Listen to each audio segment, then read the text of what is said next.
आज हम बात करने वाले हैं फिल्म योर नेम यानी किमी नो ना वा की।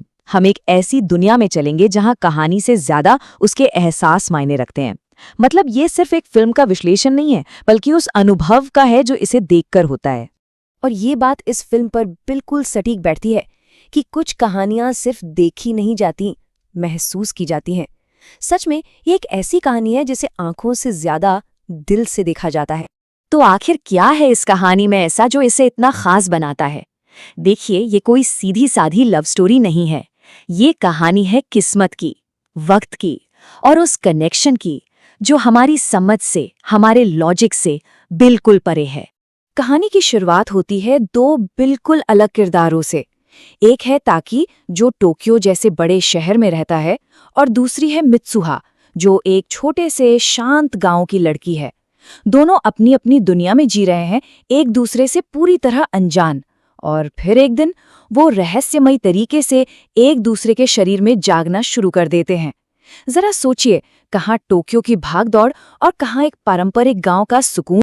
जो चीज एक मजेदार गड़बड़ी की तरह शुरू होती है ना, वो बहुत जल्द कुछ बहुत गहरा बन जाती है।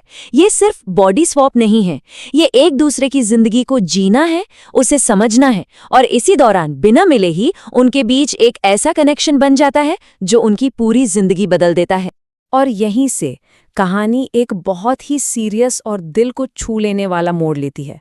इस फिल्म का जो सबसे पावरफुल हिस्सा है ना, वो है याददाश्त का खेल। फिल्म का असली संघर्ष तब शुरू होता है जब यादें मिटने लगती हैं, नाम भूल जाते हैं, चेहरे धुंधले पड़ जाते हैं, लेकिन वो एहसास, वो किसी के होने का एहसास, वो कहीं ना कहीं दिल में रह जाता है। और ये जो भूलने का प्रोसेस है, ये बहुत तकलीफदेह है। और कमाल की बात यह है कि फिल्म ये सब महसूस करवाती है। जैसे जैसे किरदार भूलते जाते हैं, हम भी उनके साथ वो कन्फ्यूजन, वो अधूरापन और दिल में एक अजीब सी खाली जगह महसूस करने लगते हैं।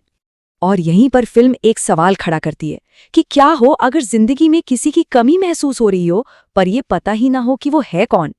ये एक ऐसा सवाल है जो सच में सोचने पर मजबूर कर देता है। अच्छा, अब बात करते हैं कि ये फिल्म अपने इमोशंस को इतनी खूबसूरती से पर्दे पर लाती कैसे है। इसका जवाब छुपा है इसकी कला में, इसके विजुअल्स और इसके संगीत में। मकोतो शिंकाई का एनिमेशन किसी विजुअल पोएट्री से कम नहीं है। आसमान के रंग हो, उस कॉमेट की चमक हो, शहर और गांव का कॉन्ट्रास्ट हो, हर एक फ्रेम इतना सुंदर है कि लगता है बस वॉलपेपर बना लो। पर यह सिर्फ सुंदरता नहीं है, ये विजुअल्स कहानी के एहसास को और भी ज्यादा गहरा बनाते हैं। और अगर विजुअल्स इस फिल्म की आत्मा है, तो इसका संगीत इसकी दिल की धड़कन है। रैड विम्स का म्यूजिक सिर्फ बैकग्राउंड में नहीं बजता, वो खुद कहानी का एक हिस्सा बन जाता है। कई बार जब डायलॉग्स खामोश हो जाते हैं ना, तब इसका संगीत बात करता है, और वो पल सबसे ज्यादा असर करते हैं। तो ये सब देखने के बाद आखिर में बचता क्या है? एक एहसास, जिसे शायद एक खूबसूरत दर्द कहना सबसे सही होगा। पता है, फिल्म खत्म होने के बाद दिल थोड़ा भारी भारी सा लगता है। एक अजीब सी लॉन्गिंग, एक चाहत सी रह जाती है, और कहानी क्रेडिट्स रोल होने के बहुत देर बाद तक भी दिमाग में घूमती रहती है। ये लाइन इस पूरे एक्सपीरियंस को बहुत अच्छे से बताती है। फिल्म स्क्रीन पर खत्म हो जाती है, पर देखने वाले के अंदर कुछ शुरू कर जाती है। ये उन अनकहे कनेक्शंस के बारे में सोचने पर मजबूर करती है जो शायद हमारी जिंदगी में भी कहीं मौजूद हो। तो आखिर में सवाल ये है कि ये फिल्म किसके लिए है? ये उन लोगों के लिए एक परफेक्ट एक्सपीरियंस है जो किसी चीज की तलाश में है। मतलब अगर इमोशनल कहानियां पसंद है, अगर एनिमे को सिर्फ कार्टून नहीं समझा जाता, और सबसे जरूरी, अगर कभी भी बिना किसी वजह के किसी की कमी महसूस हुई है, तो ये फिल्म सीधे दिल को छुएगी। और इन्हीं सब वजहों से इस एक्सपीरियंस को मिलते हैं पूरे 10 में से 10। ये सिर्फ एक फिल्म नहीं है, ये कहानी, कला और संगीत का एक ऐसा संगम है जो मिलकर कुछ जादुई बना देता है। और हम इस खूबसूरत सोच के साथ आज की बात खत्म करते हैं।